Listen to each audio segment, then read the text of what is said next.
ایسی کوئی بھی صورت نہیں ہے، نہ وہ رشوت دے سکے گا، نہ دوستی کام آئے گی، نہ ہی کوئی پینالٹی، بلکہ سیدھا جو انکاری ہے اس کو لیفٹ ہینڈڈ ادھر ہی جائے گا، وہاں پر پورا انصاف ملے گا۔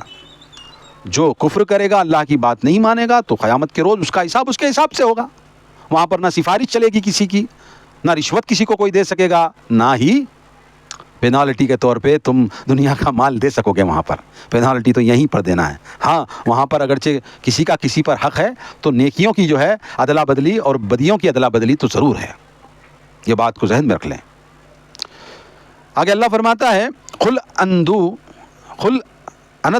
من دون اللہ ما لا ينفعنا ولا يضرنا ونرد على اعقابنا بعد اذ هدانا الله كالذي استحوته شياطين في الارض حيران له اصحاب يدعونه الى الهدى ائتنا قل ان هدى الله هو الهدى وامرنا لنسلم لرب العالمين۔ اللہ فرماتا ہے آپ کہہ دیجئے، اے نبی صلی اللہ علیہ وسلم آپ کہہ دیجئے کیا ہم اللہ کو چھوڑ کر ان کو پکاریں جو نہ ہمیں فائدہ دے سکتے ہیں اور نہ نقصان؟ جب اللہ نے ہمیں ہدایت دی ہے تو کیا اس کے بعد ہم الٹے پاؤں پھر جائیں؟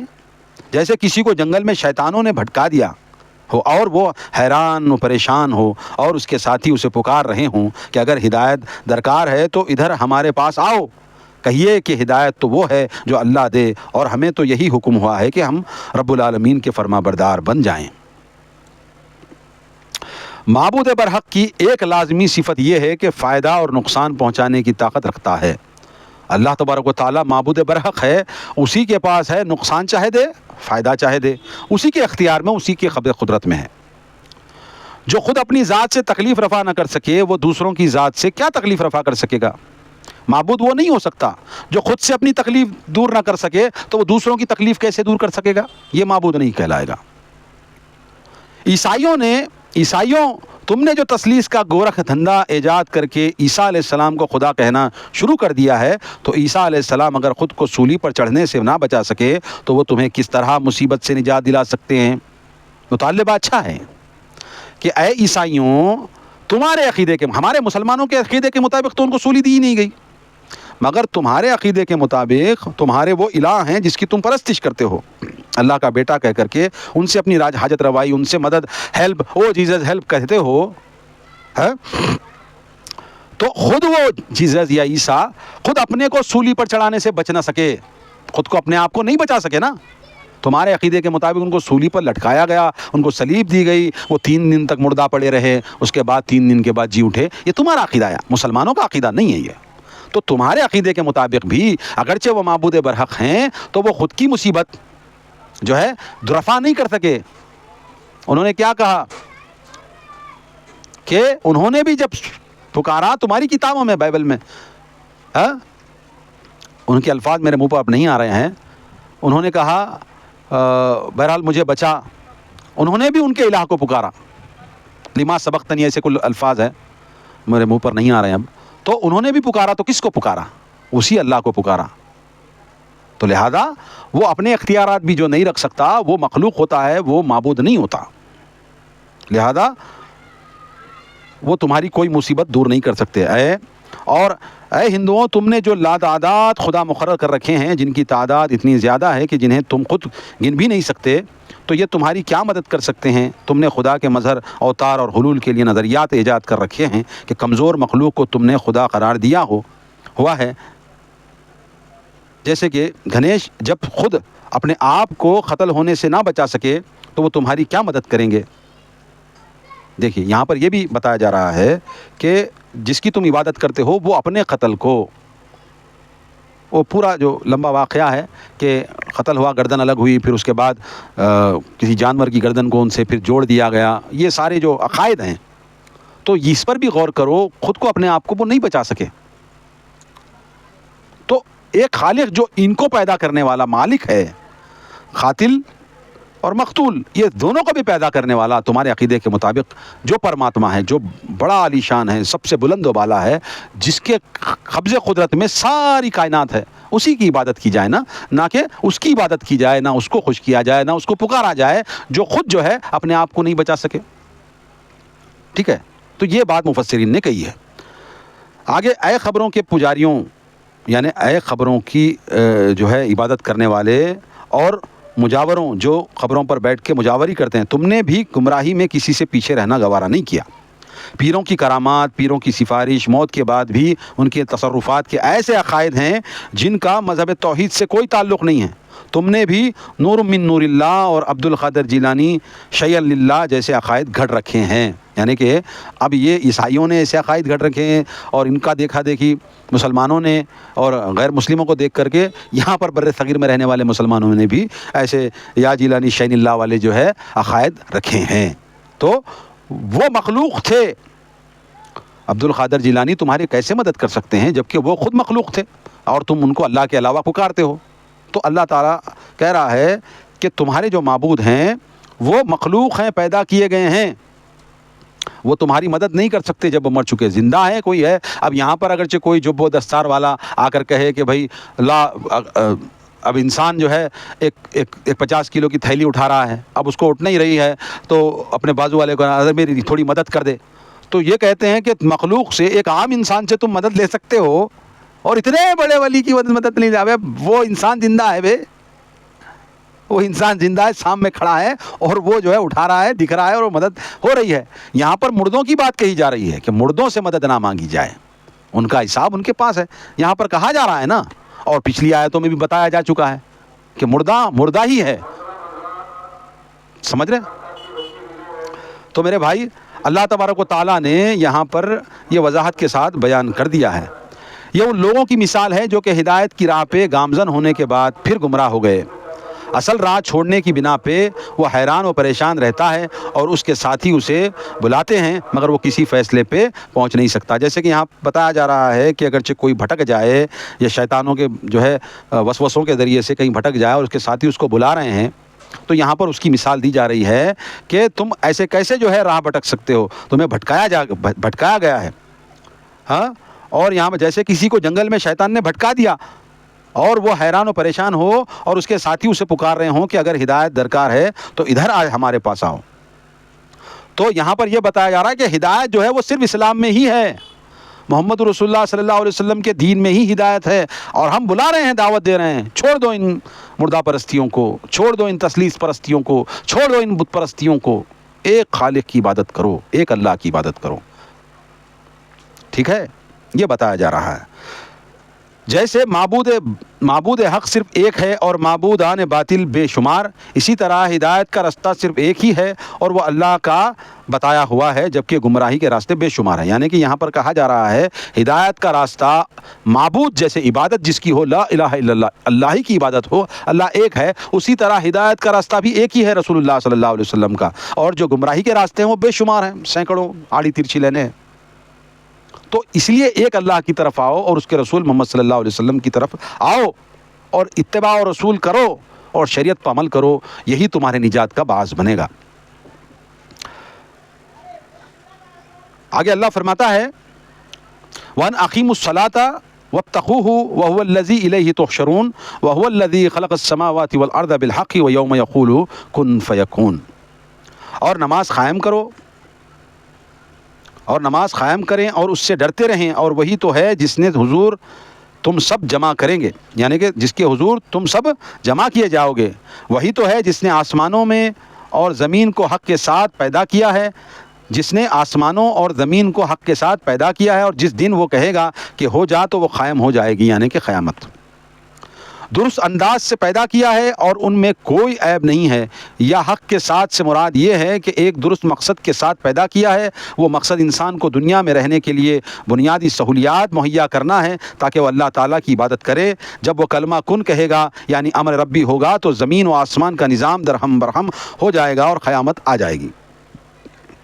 اللہ تعالیٰ کہہ رہا ہے نماز کو قائم کریں اور اللہ سے ڈرتے رہیں، اور اللہ تعالیٰ نے مخلوق کے تمام معاملات کی فکر اللہ تعالیٰ نے دور کر دی ہے، سارے معاش کی فکر دور کر دی ہے، ساری چیزیں ہیں، بس تم حرکت کرنا ہے، اپنا معاش تلاش کرنا ہے اور دنیا میں نیک عمل کرنا ہے، نماز پڑھنا، روزہ رکھنا، حج کرنا، زکوٰۃ دینا، صدقات و خیرات کرنا، لوگوں کو امر بالمعروف نہی عن المنکر کی طرف دعوت دینا، یہ تمہارے کام ہیں، یہ تمہارے مقاصد ہیں دنیا میں، تمہیں پیدا کرنے کے مقصد یہی ہے کہ تم اللہ تعالیٰ ہی کی عبادت کیا کریں۔ اور یہ کن فیکون کا معاملہ ہے، قیامت اللہ تعالیٰ جب اس کی مرضی ہوگی، جب کہے گا کن ہو جا تو ہو جائے گی، قیامت قائم ہو جائے گی، اس میں کوئی دو رائے نہیں۔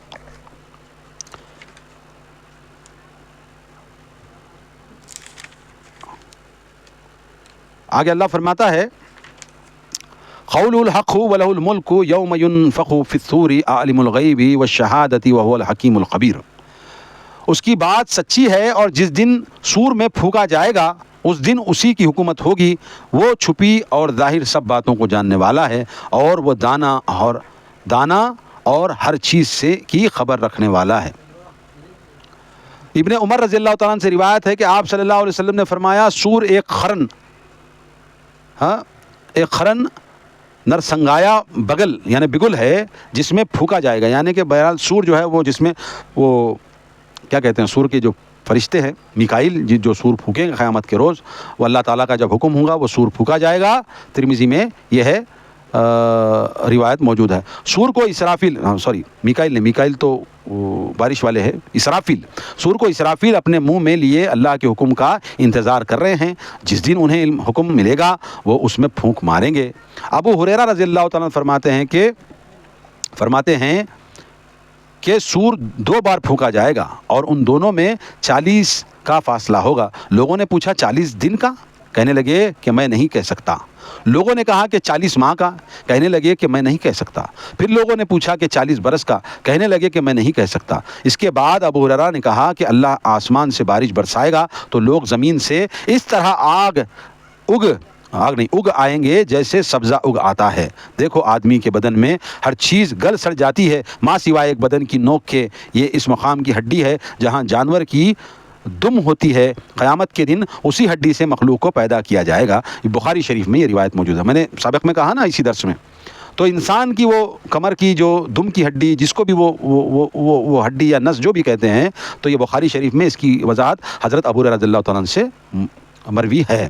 اللہ کے رسول صلی اللہ علیہ وسلم نے 40 کا فاصلہ کہا، یعنی ایک سور سے دوسرے سور کا، تب اس میں 40 دن، 40 ماہ، 40 برس، یہ ساری ہے۔ تو اللہ کے رسول صلی اللہ علیہ وسلم نے یہی کہا کہ میں نہیں جانتا۔ یہاں پر بھی رد ہوتی ہے کہ اللہ کے رسول کو تمام غیب کی باتوں کا علم تھا، جب تک اللہ تعالیٰ نہیں چاہتا رسول اللہ صلی اللہ علیہ وسلم کو بھی نہیں معلوم ہوتا۔ یہ عقیدہ یہاں پر بخاری شریف کی روایت کے اندر موجود ہے۔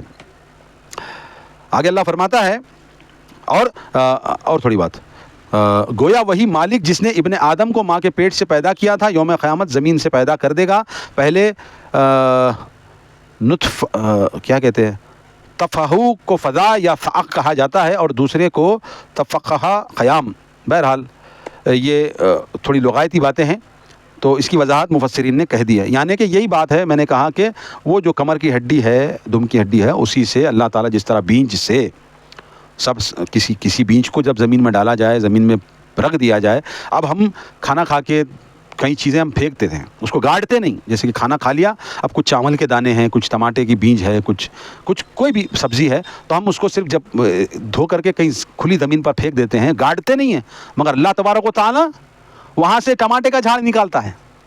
تو یہی قدرت ہے۔ اسی طرح انسان کو جس طرح وہ سبزی سے زمین سے نکلے گا، اسی طرح انسان بھی وہ چیز سے اس کی گوشت، اس کی ہڈیاں پھڈیاں، آنکھیں بنا کے سب اللہ تبارک و تعالیٰ اس کو اٹھا کر کھڑا کرے گا۔ یہ بخاری شریف میں وضاحت کے ساتھ بیان کیا گیا۔ بہرحال آج کے لیے بس اتنا ہی۔ ہم نے 73 نمبر کی آیت تک آج کا درس مکمل کر لیا ہے، اور ہم نے جو ہے 59 آیات سے اپنا آج کا درس شروع کیا تھا۔ 59 سے لے کر کے 73 تک آج ہم نے درس مکمل کر لیا ہے۔ انشاءاللہ اگلا درس اگلی بار ہوگا، یہاں تک ہی ہم آج بیان کر سکتے ہیں۔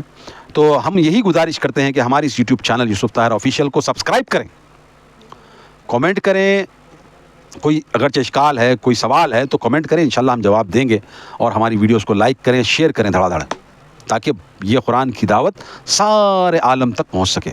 ہم نے نارمل جو اردو ہندی بات بولنے کی جو الفاظ ہیں اسی کو اختیار کیا ہے روزمرہ کی، تو ہماری اس دعوت کو عام کرنے کے لیے ہمارے چینلوں کو سبسکرائب کریں، ہمارے سوشل میڈیا پہ ہمارے لنک ہیں، فالو کریں۔ آج کے لیے بس اتنا ہی، پھر انشاءاللہ اگلی نشست میں ملاقات ہوگی۔ السلام علیکم ورحمۃ اللہ وبرکاتہ۔